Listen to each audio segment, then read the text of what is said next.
সবাই কেমন আছেন? বলুন তো আজকে কি রান্না করব? জানেন না? ঠিক আছে, আর চিন্তা করা লাগবে না, আমি নিজেই বলে দিচ্ছি। আজকে রান্না করব খাসির বিরিয়ানি। তো অবশ্যই সঙ্গে থাকবেন, পুরো ভিডিওটি দেখবেন।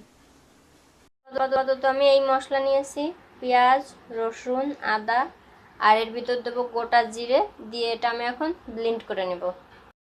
এখানে আছে জয়ত্রী, জয়ফল, পেস্তা, শাহি জিরা আর সাদা গোলমরিচ, এগুলো আমি পাটায় বেটে নেব। গোটা কাঁচামরিচ আর কিশমিশ এটা আমি একটু সিদ্ধ করে নেব। মাংস আমি ধুয়ে নিয়েছি, এবার ব্লেন্ড করা মশলা দিয়ে দেবো মাংসের মধ্যে।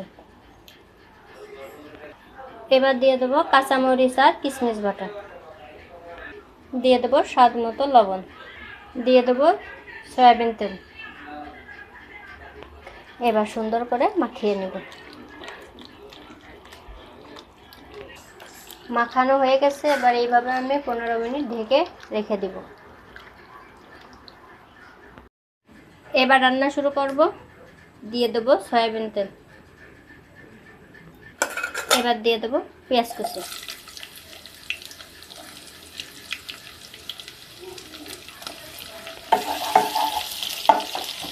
পেঁয়াজটা ভেজে নেব।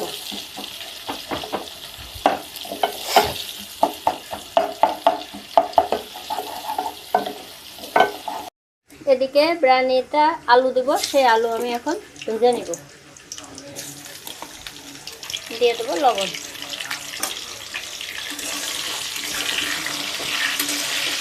এদিকে আলুটা ভাজি হতে থাকবে, এদিকে আমি মাংসটা কষিয়ে নেব।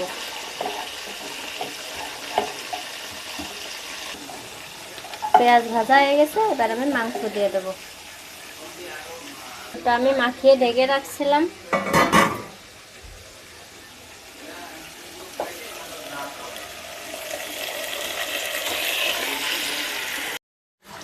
আলু ভাজা হয়ে গেছে, এবার আমি আলু তুলে নিব।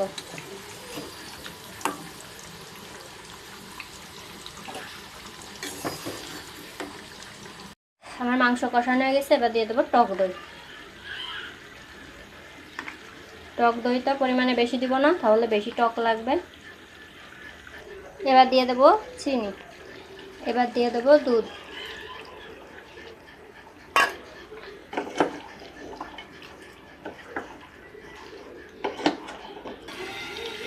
দিয়ে দেবো লেবুর রস, জয়ত্রী, জয়ফল, পোস্ত, সাদা গোলমরিচ, শাহি জিরা সব দিয়ে দেবো। আমি তেলের ভিতর পেঁয়াজ দিয়ে দিয়েছি, এবার আমি চিনি গুঁড়ার চাল দিয়ে চালটা এখন সুন্দর করে ভেজে নিব। আর বিরিয়ানির মাংস আমার রান্না হয়ে গেছে। আমি তেলের ভিতর পেঁয়াজ দিয়ে দিয়েছি, এবার আমি চিনি গুঁড়ার চাল দিয়ে চালটা এখন সুন্দর করে ভেজে নিব।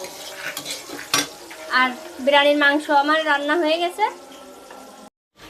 পেঁয়াজ ভাজা হয়ে গেছে, এবার আমি চাল দিয়ে দেবো। তোমার এই রাতের খাবার খাচ্ছ।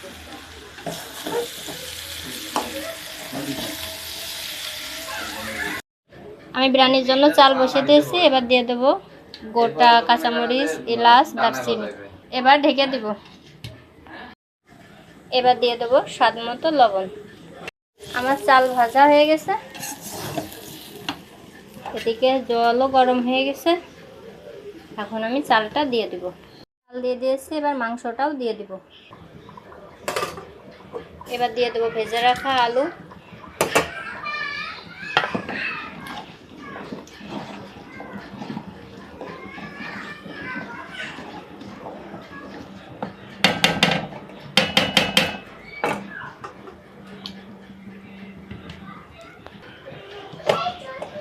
এবার দিয়ে দেবো আলু বকরা।